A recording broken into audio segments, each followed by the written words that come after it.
До мен има 5-6 души. Нямат нищо. Како може сега така? Не знам. Моите е по-ладно, от неговото е по-топло. Рано си съдуваме. Има един до мене. От лан едно кес. Нема нищо. Ай сега и на него е ладно.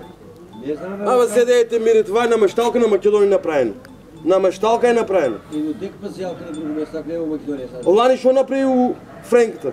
Катастрофа го направи. Удек се плоди та тръве. Пола ни вземах семе. Френка.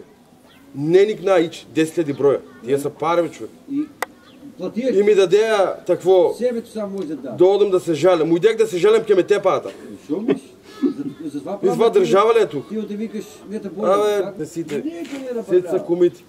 Не смееш да се жаляш, бе. Не, бе. Не дали едно...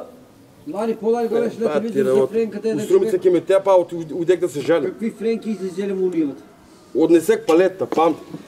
Отнесех палетта, дойдеме един и со ключ, на колата ключ шо е. И го чинува семето. Шо бе вика ти? Отгоре си ставил таквото, семето. И аз го гледам. Дойде един друг, заедно с там.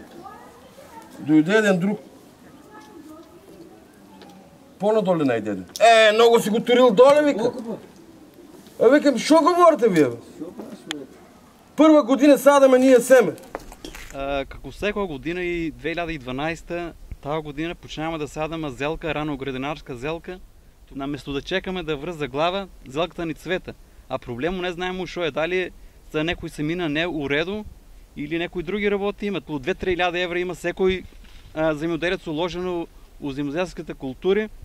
Сакаме некој да ни помогне ако може. Министерот за земјоделие да дојде или некој друг ли да дојде да вида колку има штета зелката. Тоа е во цело Струмичко, тај проблем е јавен во цело. Грешки, како секоја година што обработувавме зелката и таа година на ист начин се беше обработена и беше покриена. Јас имам садено околу 40 хали зелка, а нема динар да земе, имаме заложене по 3-4 евра.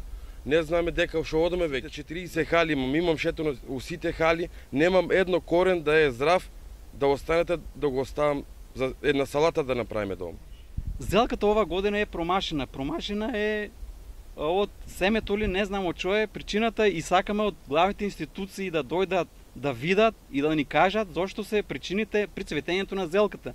Ние не бараме од главните органи да ни дадат социјална помош, ние сакаме нашите трошкови што имаме дадено по зелката да не бидат малку од малку баре покриени за да не бидеме толку оштетени.